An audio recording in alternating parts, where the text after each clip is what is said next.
এই পৃথিবীতে বর্তমানে জাতিসংঘের তালিকাভুক্ত দেশ রয়েছে ১৯৩টি। এর বাইরে আরও ২টি দেশ রয়েছে যারা পর্যবেক্ষক দেশের তালিকায় রেখেছে। দেশ দুটি হচ্ছে ভ্যাটিকান সিটি এবং ফিলিস্তিন। এর মধ্যে মুসলিম দেশ রয়েছে ৫৭টি।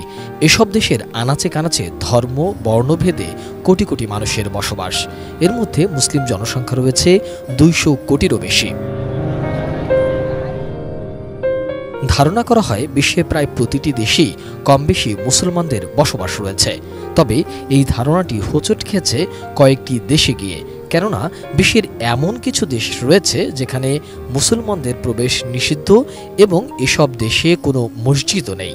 শুধু তাই নয়, এই দেশগুলোতে ইসলাম ধর্ম প্রচারের উপর কঠোর নিষেধাজ্ঞা রয়েছে এবং কিছু কিছু ক্ষেত্রে মৃত্যুদণ্ড দেয়া হয়।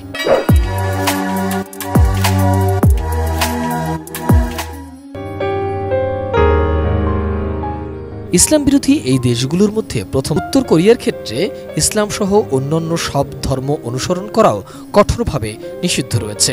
এখানে মন্দির, মসজিদ বা গির্জা নির্মাণ করা আইনগত অপরাধ। এক সময় এখানে মুসলমানদের সংখ্যা ছিল ৩,০০০, কিন্তু এখন তা শূন্যের কাছাকাছি।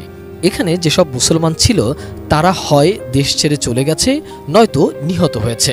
উত্তর কোরিয়ার শাসক কিম জং উন নাস্তিকতায় বিশ্বাসী এবং ইসলাম প্রচার করলে মৃত্যুদণ্ড দিয়ে থাকেন। তালিকায় রয়েছে সলোমন দ্বীপপুঞ্জের নামও। এখানকার মোট জনসংখ্যা প্রায় ৭ লাখ, তবে মুসলমানদের সংখ্যা ৭০-এরও কম। ১৯৯৫ সালে তাবলিগ জামায়াতের মাধ্যমে কিছু লোক ইসলাম ধর্ম গ্রহণ করলেও বর্তমানে সেই দেশে ইসলাম ধর্ম প্রকাশ্যে প্রচার সম্পূর্ণ নিষিদ্ধ রয়েছে। এখানে একটি ছোট্ট মসজিদ রয়েছে, সেটি অপসারণের জন্য প্রায় বিক্ষোভ হয়ে থাকে। ভ্যাটিকান সিটি এটি বিশ্বের একমাত্র দেশ যেখানে কোনো মুসলমানদের বসবাস নেই।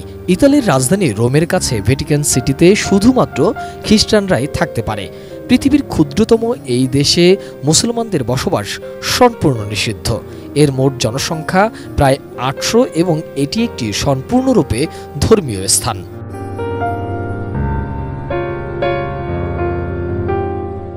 এই স্লোভাকিয়া বিশ্বের একমাত্র দেশ যেখানে আজ পর্যন্ত কোনো মসজিদ নির্মাণ হয়নি।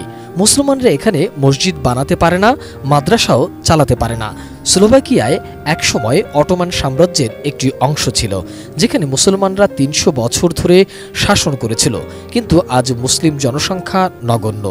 এখানে প্রথম হাসপাতালও মুসলিম শাসকদের দ্বারা প্রতিষ্ঠিত হয়েছিল, কিন্তু আজ মুসলমানদের উপর অনেক বিধিনিষেধ রয়েছে সেখানে।